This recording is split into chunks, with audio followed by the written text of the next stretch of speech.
In this unit, we take up corporate responsibility, CSR. Now, in so many of our basic business administration courses, we teach the financial and organizational aspects of our free market endeavors. You may have even heard and even had it drilled into your head that the responsibility of the corporation is to make money. Well, we don't downplay effective financial management or effective organization, but our businesses are now hearing the public message loud and clear that doing more for our communities and for society as a whole is also an important aspect of operations that cannot be ignored. It's a way to enable a company to give something back. Now, in my news reporting days, I heard a federal agency head make a comment during a press conference one time that has always stuck with me, that if a business is creating a problem, then eventually somebody's going to think of a law. So this is where CSR, corporate social responsibility, comes in. When a business is a good citizen, then it'll avoid government action. Now, we like to think that we'll do the right things all the time, and that goes for our corporations. But occasionally, some outside intervention is necessary. So in this unit, we'll take a look at the three models of corporate social responsibility: the corporate citizenship model, the social contract model, and the enlightened self-interest model. We'll take up identifying CSR and the key components of responsibility. We'll also take a look at why reputation can be a motivator for business to engage in CSR, and we'll examine the claims that corporate social responsibility is actually good for business. So what is CSR? Well, in short, corporate social responsibility makes up the bundle of obligations that businesses have to society. The European approach is that companies agree to do their part for a better society and cleaner environment. On a broader level, CSR calls for incorporating the values of stakeholder groups into their decision-making processes. We have three models of CSR: how business goes beyond its responsibility to make money and to do the most good. The first is the corporate citizenship model. And one way of looking at this is where a company will do something for the public good with no expectation of any commercial return, no thought of increased sales or product use. You often here have a strong leader with a commitment to the community or a particular cause who will use the resources of the business to advance that cause. The second approach is the social contract model. Now, the idea here is simple. The community has been good to the business, so the business needs to give something back. Proponents of this line of thinking argue that it's a question of moral rights of various stakeholder groups, and the corporation needs to respect those rights. We then have the enlightened self-interest model. This approach basically marries doing good with a marketing advantage. A positive brand name can bring new business to the company. Here you give back, but you get even more back in return. An example here is all you see and hear about companies nowadays going green. Well, it sounds and looks real good, and yes, companies do expect to make money from doing the right things. The economic advantages are risk reduction, market reputation, brand image, stakeholder relationships, and long-term strategic interests. A challenge of CSR is to identify to whom or which groups a company owes social responsibility. Different stakeholder groups can have different positions, and a business may not be able to completely satisfy each particular stakeholder. So doing the right thing can bring about a balancing act and decisions that have to be made between competing right things and prioritizing conflicting responsibilities. Responsibility involves an approach that is dependable and trustworthy.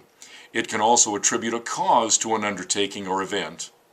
A third sense of responsibility is to attribute liability or accountability, and when necessary, the responsibility to set things right again. Basically, social responsibility can be taken as what business should or ought to do for the sake of society. A closer look at corporate responsibilities takes us to the basics of our study of ethics: that we not cause avoidable harm. Not only is it a commitment to do the right thing on our own, there's also legal tort law that comes into play to enforce our businesses doing right. And beyond this, there's the responsibility to not violate anyone's rights.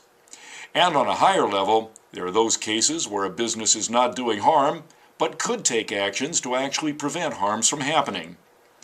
As we're finding out in our ethics studies, Even ethics itself is open to interpretation and debate. Does business, for instance, really have a responsibility to support good causes? Take charity, for example. The text points out that charitable actions deserve admiration and even praise, but charity is not necessarily something that each business ought to do. The philosophical debate may go that there's a difference between obligations, duties, and responsibilities. The argument here is that we may have a responsibility to be charitable, but that's not by itself an obligation or a duty. On the other side, there's the giving back thought to support good causes. We're looking at how to pay back debts of gratitude and thankfulness, something less binding than the force of law or contract, but certainly more than simple charity. Then can the motives of social corporate responsibility, a corporation doing the right thing, become suspect in themselves? What's in it for the firm to be socially responsible? What about the cause the firm decides to support? Now, a problem of social marketing can develop.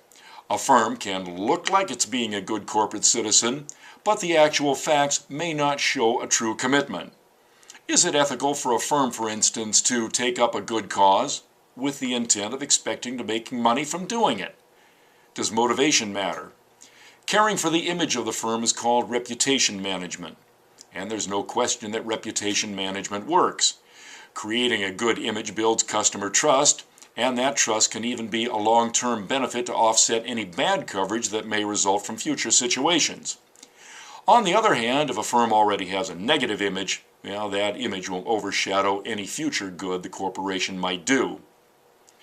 This brings us to the question, does good ethics equal good business?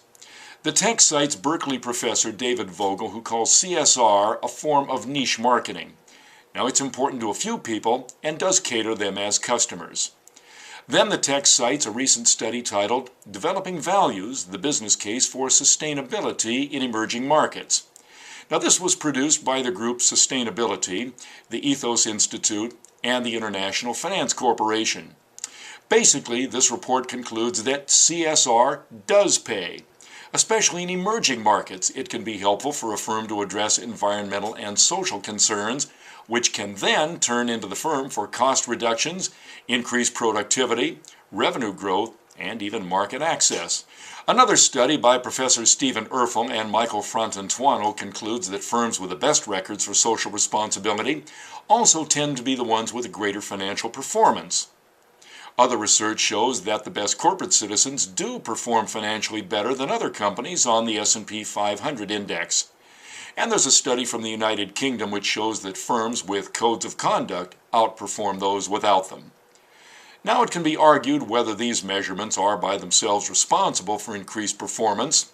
And then again, though, in today's climate, it can also be argued that it's unlikely that firms with ethical lapses could be anywhere near as successful, or at least get away with it for very long.